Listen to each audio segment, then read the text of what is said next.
ఉషోదయం ప్రేమించు కాపరి ఉషా కిరణాలు ఉదయకాలపు వాక్య ధ్యానమునకు మిమ్మల్ని ఆహ్వానిస్తున్నాం. ప్రార్థన. మమ్మల్ని మిక్కిలిగా ప్రేమిస్తున్న పరలోకపు తండ్రి, ఈ ఉదయకాల సమయానికై వందనములు స్తోత్రములు చెల్లించుకుంటున్నాం. ప్రభువా, మమ్మల్ని ప్రేమించి మరి యొక్క దినమును అనుగ్రహించిన నీ కృప కొరకు స్తోత్రములు చెల్లించుకుంటున్నాం. ఈ ఉదయకాల సమయమున నీ వాక్యము చేత నాతో మా ఒక్కొక్కరితో మాట్లాడు. కార్యక్రమం వీక్షిస్తున్న ప్రతి ఒక్కరిని నీ కృప కలిగిన హస్తములకు అప్పగిస్తూ దేవా, నీ మెండైన దీవెనలతో నింపి నడిపించమని యేసు పరిశుద్ధ నామమున అడిగి వేడుకుంటున్నాను పరమ తండ్రి, ఆమేన్. ఉదయకాలపు వాక్య భాగము మత్తయి సువార్త 8వ అధ్యాయము 23వ వచనము నుండి 27వ వచనం వరకున్న వాక్య భాగమును చదువుకుందాం. ఆయన దోణ ఎక్కినప్పుడు ఆయన శిష్యులు ఆయన వెంట వెళ్ళిరి. అంతటా సముద్రము మీద తుఫాను లేచినందున ఆ దోణె అలల చేత కప్పబడెను. అప్పుడు ఆయన నిద్రించుచుండగా వారు ఆయన యొద్దకు వచ్చి, ప్రభువా, నశించిపోవుచున్నాము, మమ్మను రక్షించమని చెప్పి ఆయనను లేపిరి.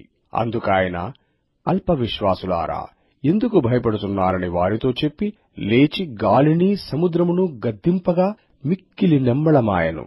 ఆ మనుష్యులు ఆశ్చర్యపడి, ఈయన ఎట్టివాడో, ఈయనకు గాలియు సముద్రమును లోబడుచున్నవని చెప్పుకొనిరి.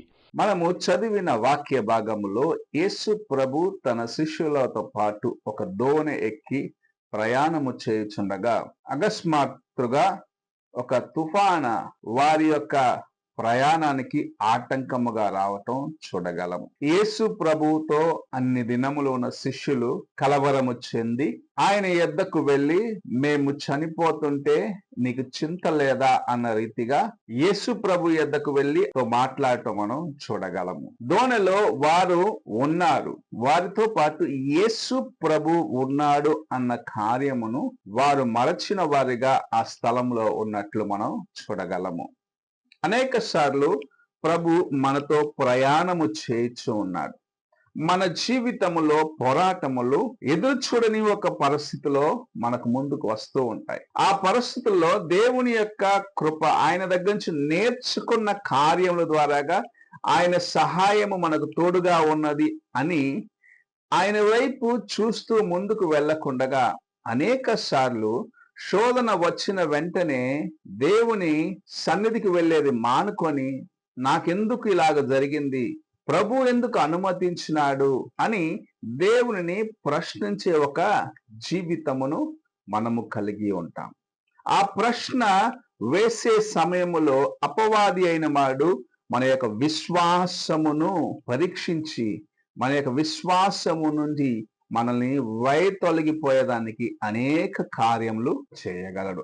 ఇక్కడ యేసు ప్రభు తన శిష్యులకు గద్దించి చెప్పిన మాట ఏమిటంటే, అల్ప విశ్వాసుల, కొంచెమే మీకు విశ్వాసం ఉన్నదా, ఇన్ని దినములు నాతో ఉన్నారు అని వారిని గద్దించిన కార్యము చూడగలము. యేసు ప్రభుతో పాటు వారు ఉన్నారు. 5 రొట్టెలు 2 చేపలను తీసుకొని వెళ్లి 5,000 మంది పురుషుల్ని పోషించిన వాడు, అనేక మందిని స్వస్థపరిచిన వాడు, అనేకులకు సహాయము చేసిన వాడు, వ్యాధిగ్రస్తులను బాగు చేసిన వాడు, కుష్ఠరోగులను స్వస్థపరిచిన వాడు, కన్నులేని గుడ్డి వారికి కంటి చూపించిన వాడు, ఆయన వెళ్ళిన స్థలంలో ఉన్న చీకటి కార్యములు కూడా ఆయనను చూసి కలవరము చెంది, నన్నెందుకు హింస పెడుతున్నావు, నన్నెందుకు వేదన చెందేటట్టు చేస్తున్నావు అని పందుల్లోకి పారిపోయిన అనేకమైన కార్యములను శిష్యులు తమ జీవితంలో చూసినారు. అయితే యేసు ప్రభువుతో పాటు ఉండి ఆయన చేసే అన్ని అద్భుతాలను తమ జీవితంలో చూసిన వారుగా ఉన్న శిష్యులు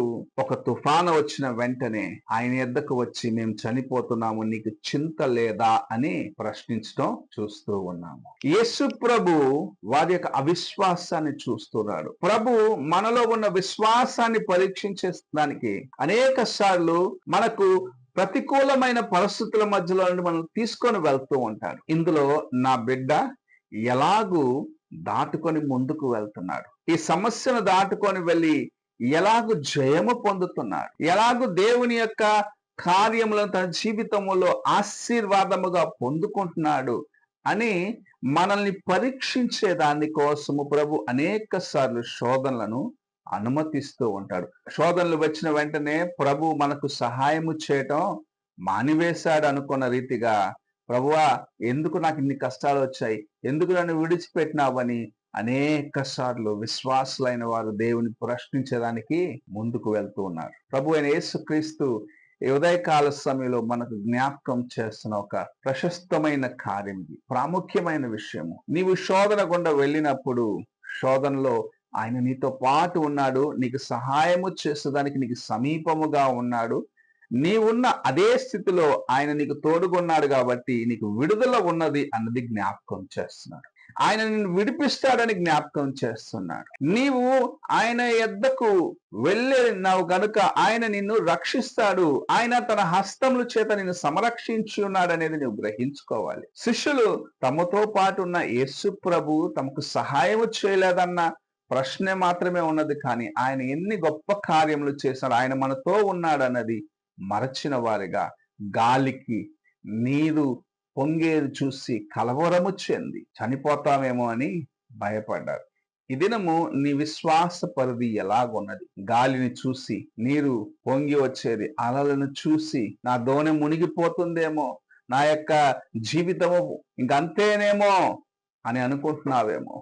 ప్రభు అదే దోణిలో ఉండి నీకు సహాయము చేసేదానికి నీకు తోడుగా ఉన్నాడన్న కార్యమును ఎన్నడూ మర్చిపోరాదు. ఆ దోణిలో ఉన్న ప్రభు వైపు నీవు చూసి విశ్వసించి, ఆయన నాతో ఉన్నాడు, ఎటువంటి సమస్యనైనా నేను దాటి వెళ్ళగలను అని నీ హృదయములో నీవు ధైర్యముగా దేవుని వైపు చూసినట్లయితే ప్రభు గొప్ప కార్యములు నీ కోసము చేయగలడు. నీవు కలవరము చెంది దేవుని యొద్దకు వెళ్ళి నేను నశించిపోతున్నాను, నీకు అక్కర్లేదా అన్నట్లు ఆయన వైపు చూసి ప్రశ్నించినట్లయితే ఆయన నీ అవిశ్వాసమును చూసి వేదన చెందుతాడని దేవుని యొక్క వాక్యం సెలవు. ఇక శిష్యులను చూసి ఆయన బాధపడ్డాడు. కొంచెమైనా విశ్వాసము లేదా అని వారిని ప్రశ్నించినాడు. గాలి నీటిని ఒకే మాటతో అణిచివేసినాడు. అయితే శిష్యులు, ఆయనతో ఉన్నవారు ఆయన యొక్క మాట యొక్క బలమును లేకపోతే శక్తిని చూస్తూ ఉన్నవారు శోధన వచ్చినప్పుడు మార్గము తొలగిన స్థితిలో లేకుంటే దేవుని పైన ఉన్న ఆ విశ్వాసాన్ని కోల్పోయిన స్థితిలో ఉండటం